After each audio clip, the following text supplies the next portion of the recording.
Welcome in TSCJ Tally Classes, a digital initiative by Worthy Directorate of School Education Jammu.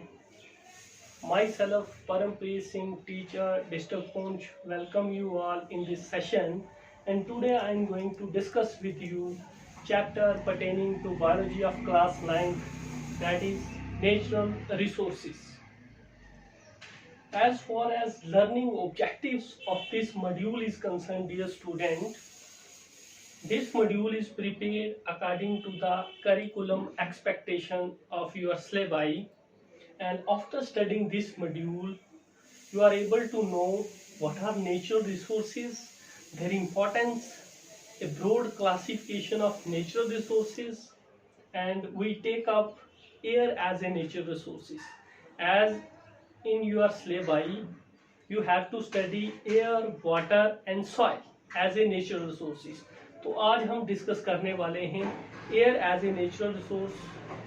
Air की importance को हम समझेंगे, atmosphere की importance को समझेंगे और एयर पोल्यूशन को हम डिस्कस करेंगे, its consequences, its causes and its impact on living organism on this earth. So very interesting session रहेगा dear student, watch thoroughly. Nature resources, my dear student, being a science student, क्या आपने कभी ये जो है सोचा है कि life is possible on this earth? Life जो है पॉसिबल है इस अर्थ पे, it is only due to the favourable factors.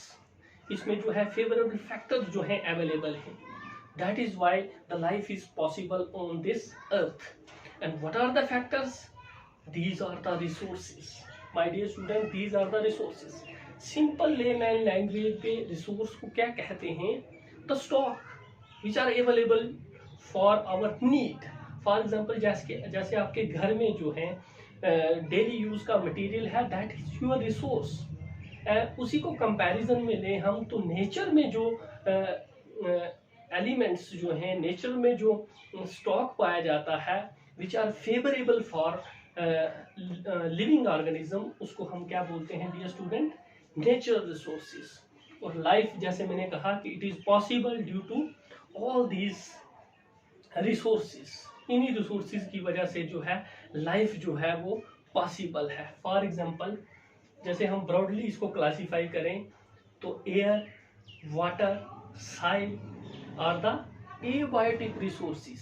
As they are non living, abiotic means without life, these are the abiotic resources भी हम इनको कह सकते हैं, whereas plants and animals are the biotic resources. So these are the natural resources. हम इनको one more category में भी classify कर सकते हैं, for example exhaustible and inexhaustible resources. Exhaustible resources which are in danger of being exhausted by human activities, जिनके खत्म होने का जो है चांसेस रहते हैं। फॉर एग्जांपल मिनरल्स हो गए, coal, petroleum, these are all exhaustible resources, whereas other are inexhaustible resources which are unlimited, that is air, water and soils, and they are also called as renewable sources because they are renewed. तो hope आपको ये natural resource का जो है concept वो clear हुआ होगा। Then life on this earth, जहाँ जहाँ जो लाइफ एग्जिस्ट करती है, there is presence of a sphere, एक एरिया सा बनता है उसमें।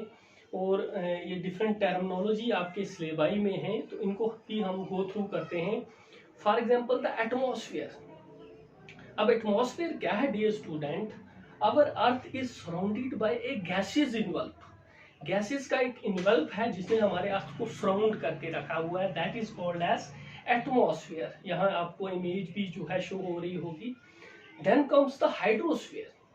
As we know that our earth is commonly called as blue planets my dear students, क्योंकि 75% of the earth is occupied by water, and the water on this earth comprise the hydrosphere. Hydro means water and sphere means zone. And then comes the lithosphere.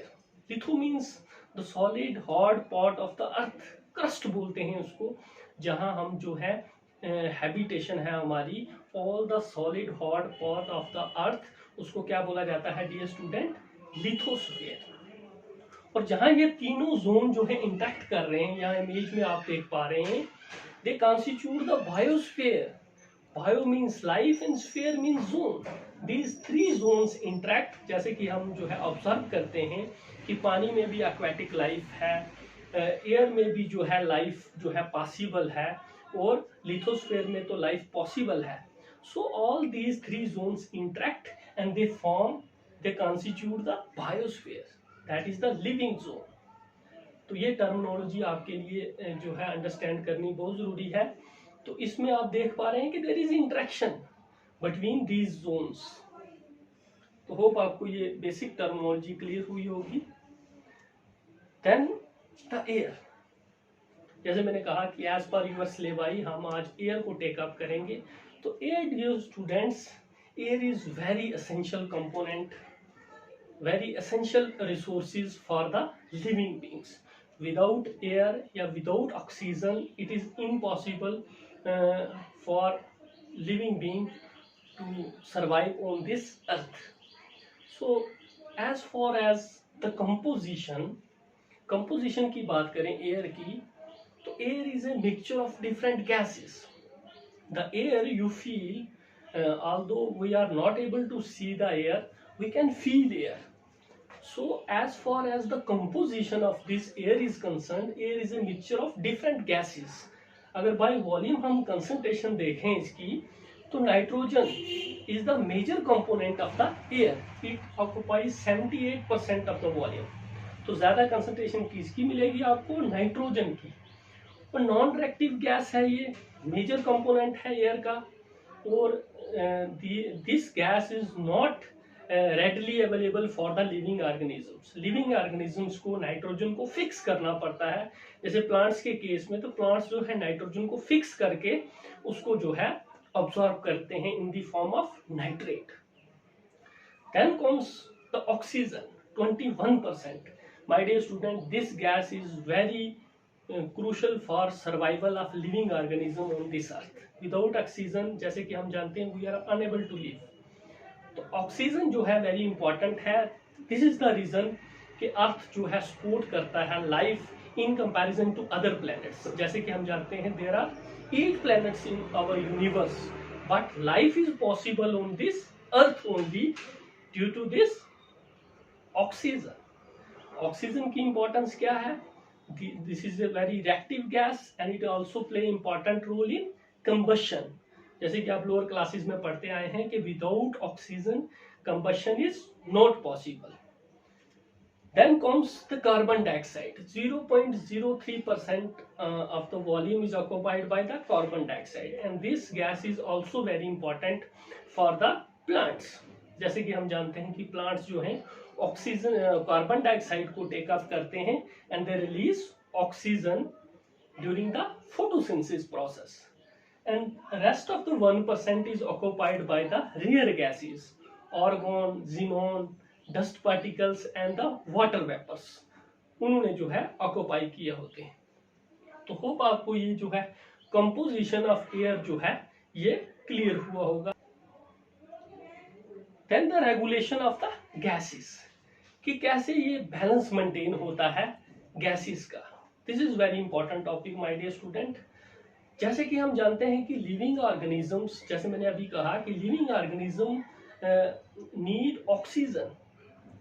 Oxygen is very important for us. अब हम intake करते हैं oxygen and we perform the process of respiration. Respiration is a process in which complex जो substance हैं वो हमारी body में break down होते हैं और हमें एनर्जी जो है प्रोवाइड करते हैं, and in turn we release carbon dioxide into the atmosphere. So all the living organism, for example animals and humans, take the oxygen for respiration and release carbon dioxide, whereas plants intake this carbon dioxide. Plant क्या करते हैं, ये carbon dioxide जो है atmosphere से लेते हैं for its food making process, photosynthesis perform करने के लिए, और इन टर्न वो क्या रिलीज करते हैं, oxygen into the atmosphere as a by product, जैसे आपने लोअर क्लासेस में फोटोसिंथेसिस में पढ़ा होगा ये। So in this way there is a balance between oxygen and carbon dioxide in the atmosphere. Although normal concentration जो है कार्बन डाइऑक्साइड की in the atmosphere, it is not a polluting gas, but due to human activities, जैसे जैसे human activities जो है बढ़ रही हैं, इस कार्बन डाइऑक्साइड की कंसंट्रेशन जो है एटमॉस्फेयर में इंक्रीज हो रही है। This leads to the global warming. 60% of the carbon dioxide is responsible for global warming, जो हम ड्यू कोर्स ऑफ टाइम में आगे हमारे नेक्स्ट सेशन में देखेंगे। तो होप आपको ये क्लियर हुआ होगा कि कैसे जो है एक बैलेंस मेंटेन होता है, कैसे रेगुलेशन होती है गैसेस की into the atmosphere. Then the role of atmosphere in climate control, this is very important topic my dear student. Now अभी हमने डिस्कस किया कि एटमॉस्फेयर क्या है, एक gases involve around the earth. अब इसका रोल क्या है क्लाइमेटिक कंडीशंस को कंट्रोल करने में। फर्स्ट ऑफ ऑल एक टर्म आई क्लाइमेट। तो क्लाइमेट क्या है dear student, climate is the average weather condition for prolonged period of time. जैसे आप जम्मू कश्मीर को देख लो, तो Jammu as in tropical condition, Jammu का क्लाइमेट जो है ट्रॉपिकल है, मीन्स गर्म रहता है ज्यादा in comparison to the Kashmir. Kashmir में जो है क्लाइमेटिक कंडीशन टेम्परेट है, ठंडी रहती है ज्यादा। तो क्या रोल जो है एटमॉस्फेयर क्या रोल प्ले करता है इन क्लाइमेट कंट्रोल, तो क्लाइमेट आपको होप क्लियर हुआ होगा। अब होता क्या है डियर स्टूडेंट कि गैसेस इन्वॉल्व जो है it act as a blanket, ये ब्लैंकेट की तरह काम करता है। जब सोलर रेडिएशंस जो हैं इंसुलेट करती हैं इनटू द अर्थ, तो वो इजीली जो है इस एटमॉस्फेरिक लेयर को पास कर देती हैं, क्योंकि उनमें जो है हाई एनर्जी होती है, शॉर्ट वेवलेंथ होती है और हाई एनर्जी, जैसे पिक्चर में आप देख पा रहे हैं। और कुछ रेडिएशन जो हैं वो ऑब्जॉर्व करता है अर्थ लिथोस्फीयर, और कुछ लेयर्स जो हैं, कुछ रेडिएशन जो हैं वो रिफ्लेक्टेड बैक होती हैं, which are of longer wavelength and having less energy, और वो जो है इस लेयर को पास नहीं कर सकती, जिस वजह से जो है अर्थ का जो है टेम्परेचर जो है स्टेडी टेम्परेचर रहता है। जैसे mean average temperature of earth जो है रिकॉर्ड किया गया है 14.9। होवेवर ये हमारे लिए एक थ्रेट है कि ये जो है रेज कर रहा है, जिसकी वजह से ग्लोबल वार्मिंग हो रही है, वो हम नेक्स्ट सेशन में देखेंगे। यहाँ हम देख रहे हैं कि एटमॉस्फेयर क्या करता है, ब्लैंकेट की तरह एक्ट करता है, और वो हीट को जो है ड्यूरिंग द डे टाइम ना ही ज्यादा रेडिएशंस को, हार्मफुल रेडिएशंस को पेनिट्रेट नहीं होने देता, जैसे यूवी रेडिएशंस हैं उनको ऑब्स्ट्रक्ट करता है, अर्थ जमीन पे जो है उनको पेनिट्रेट नहीं करने देता। और ड्यूरिंग नाइट क्या होता है, हीट जो है जल्दी जल्दी जो है वो रिलीज भी नहीं होती इस एटमॉस्फेयर से, जिसकी वजह से एक स्टेडी जो है क्लाइमेटिक कंडीशंस रहती हैं ऑन द अर्थ। तो होप आपको ये क्लियर हुआ होगा कि एटमॉस्फेयर जो वो कैसे एक इफेक्टिव रोल प्ले करता है in controlling the climate of a particular area. Now you have to think and answers. जैसे मैंने कहा इन अवर यूनिवर्स, तो अर्थ पे ही जो है लाइफ पॉसिबल क्यों है, उन पे क्यों नहीं है। तो might be there is difference between their atmosphere, क्या उनके एटमॉस्फेयर में डिफरेंस है। तो ये मैंने आपको एक हिंट भी दे दिया, तो ये आपने जो है ट्रेस आउट करना है और इनके आंसर जो हैं फाइंड आउट करने हैं। देन मून जो है, moon is a natural satellite which have the same distance, जैसे सन से अर्थ का डिस्टेंस है, सेम डिस्टेंस जो है मून का भी है, और मून की रोटेशन जो है सेम जो है पैटर्न पे चलती है जैसे अर्थ की होती है। बट मून पे टेम्परेचर आप देखें तो -190 डिग्री से 110 डिग्री तक जो है इसका टेम्परेचर जो है फ्लक्चुएट करता है।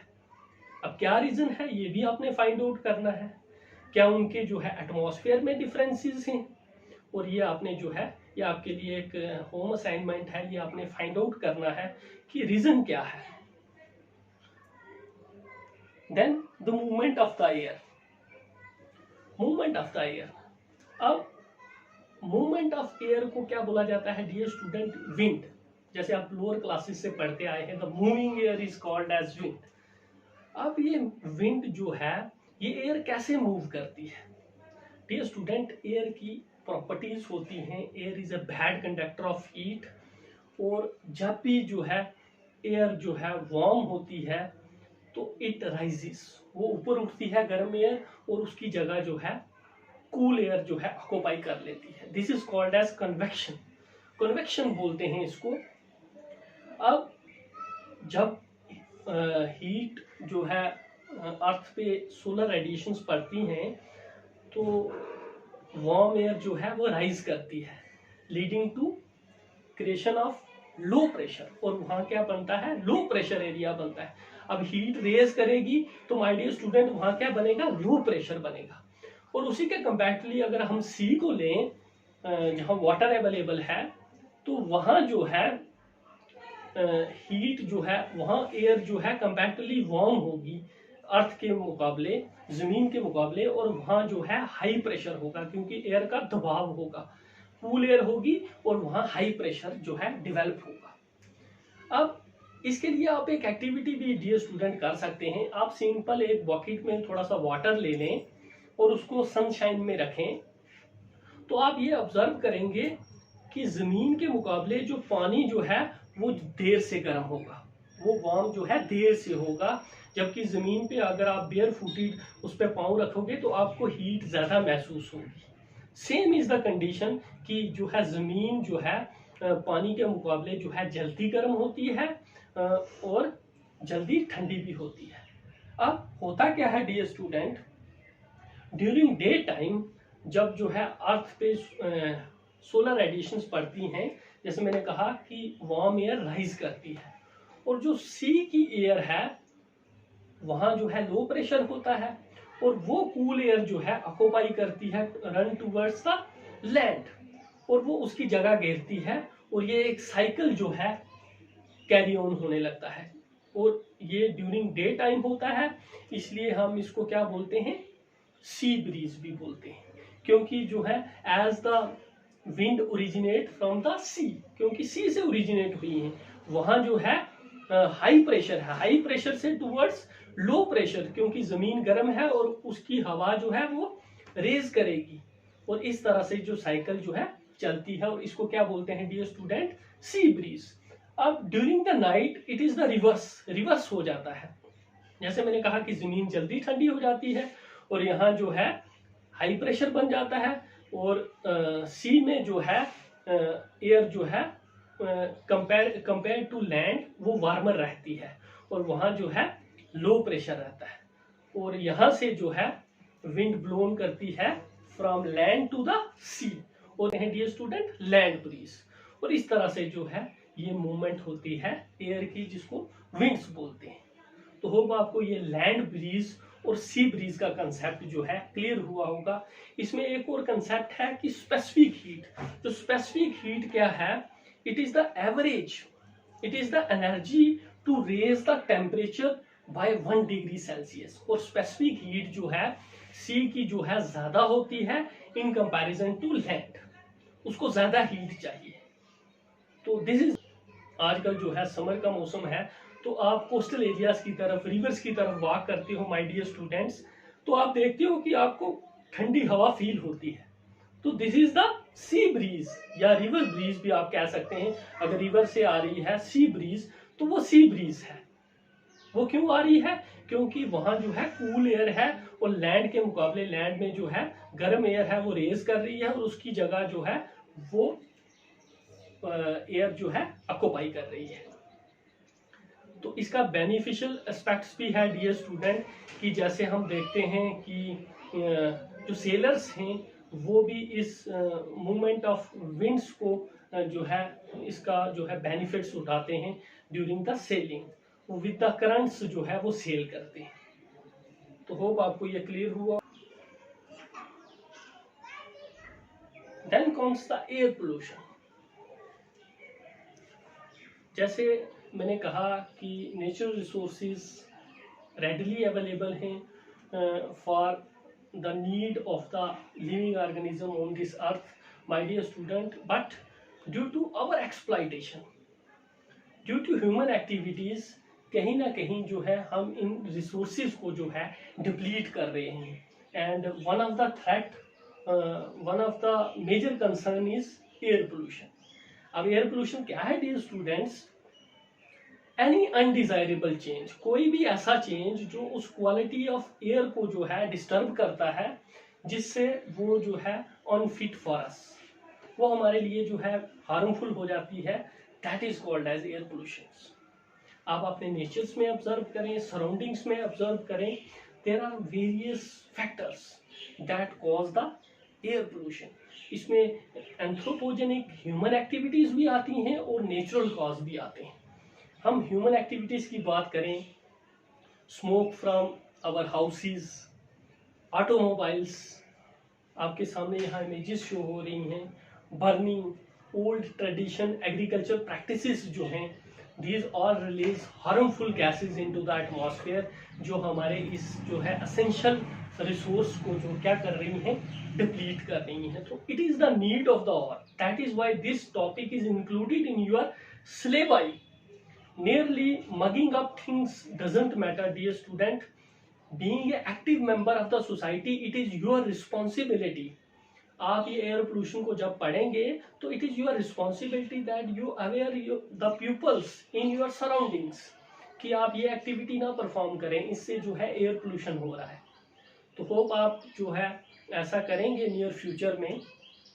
सो एयर पोल्यूशन क्या है? कोई भी undesirable change in the quality of air to make it unfit for the organisms.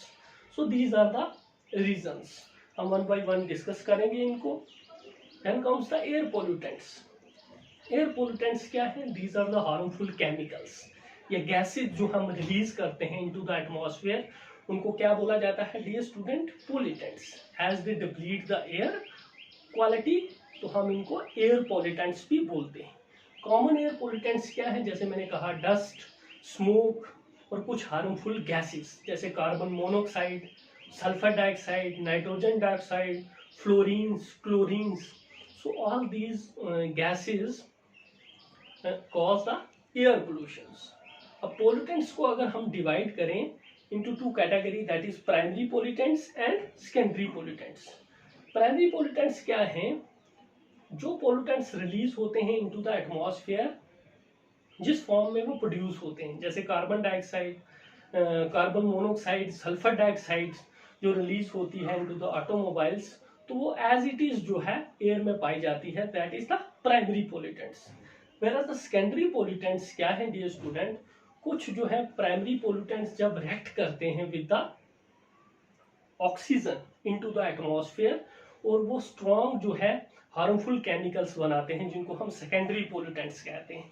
जैसे पेरोक्सी एसिटाइल नाइट्रेट पैन की एग्जांपल है, तो PAN is a secondary pollutants. So all these pollutants leads to the air pollution. अब causes देख लेते हैं कि causes क्या है एयर पोल्यूशन के। जैसे मैंने कहा कि the burning of the fossil fuels, fossil fuels जो हम बर्न करते हैं, कोल हो गया, वुड हो गई, तो इनसे जो है हार्मफुल गैसेस जो है रिलीज होती हैं into the atmosphere. Then the automobiles, automobiles as the population increase, तो ऑटोमोबाइल्स जो है इनसे जो गैसेस निकलती हैं, it is the major threats for air pollution. हमारी कैपिटल जो है दिल्ली है, उसमें जो है एयर की क्वालिटी जो है वो डिप्लीट हो गई है। वहाँ जो है ज़्यादा एयर पोल्यूशन बढ़ गया था, जिस वजह से वहाँ विजिबिलिटी भी कम हो गई थी और वहाँ जो है लोगों को सांस लेने में जो है प्रॉब्लम आ रही थी। तो our chief minister of Delhi Arvind Kejriwal ने जो है एक जो है मेजर वहाँ जो है अडॉप्ट किया कि वहाँ इवन ऑड गाड़ियों का जो है उन्होंने अलॉट किया कि एक दिन हफ्ते में कुछ दिन जो है इवन गाड़ियाँ चलेंगी, इवन नंबर वाली, और कुछ ऑड वाली। मतलब इतना उनको जो है डिसीजन लेना पड़ा। So this is the major concern, my dear student, कि we have to minimize our activities that deplete the environment. Then the mining, exhaust from factories, जो है इंडस्ट्रीज से जो धुआं निकलता है, वो भी जो है एयर को जो है डिप्लीट करता है। Then the natural cause forest fires, कई बार नेचर में फॉरेस्ट फायर्स जो है वो लग जाती है, जिसकी वजह से भी एयर पोल्यूशन जो है काज होता है। ये भी आए दिन जो न्यूज़ थी कि अमेज़न के जंगलों में जो जिनको लंग्स ऑफ द वर्ल्ड कहा जाता है साउथ अमेरिका में, वहाँ काफ़ी देर जो है आग लगी रही। तो these are the natural cause. Then the agriculture activities, कुछ ऐसी ट्रेडिशनल एक्टिविटीज़ हैं एग्रीकल्चर जो एयर पोल्यूशन को प्रमोट करती हैं, हमें उनको भी मिनिमाइज करना है। फॉर एग्जाम्पल, आपने पीछे न्यूज़ रिसेंट देखा होगा कि पंजाब और हरियाणा गवर्नमेंट ने एक नोटिस जो है जारी किया कि जो किसान जो है उस जमीन में जब हार्वेस्टिंग कर लेते थे तो उसको बर्न करते थे, that is burn and slash method, इसको जूम कल्टीवेशन भी बोलते हैं। तो उन्होंने कहा कि इसको ऑब्स्ट्रक्ट किया जाए, उसको जलाया ना जाए, क्योंकि उसकी वजह से जो पंजाब और हरियाणा में जो है काफी जो है पोल्यूशन जो है क्रिएट होता था। So in activities, traditional activities को भी हमें जो है मिनिमाइज करना पड़ेगा। These are the causes of the air pollution. However, these causes varies from region to region. अब आपने जो है बीइंग ए साइंस स्टूडेंट, आपने ट्रेस आउट करना है कि आपकी लोकेलिटी में एयर पोल्यूशन के कॉजेज क्या हैं, आपने उनको पेन डाउन करना है। और जैसे हम मेजर्स को डिस्कस करेंगे प्रिवेंशन को, तो आप भी जो है अपने एरियाज के कंसर्निंग जो है उनके कॉजेज और प्रिवेंशंस को जो है पेन डाउन करेंगे।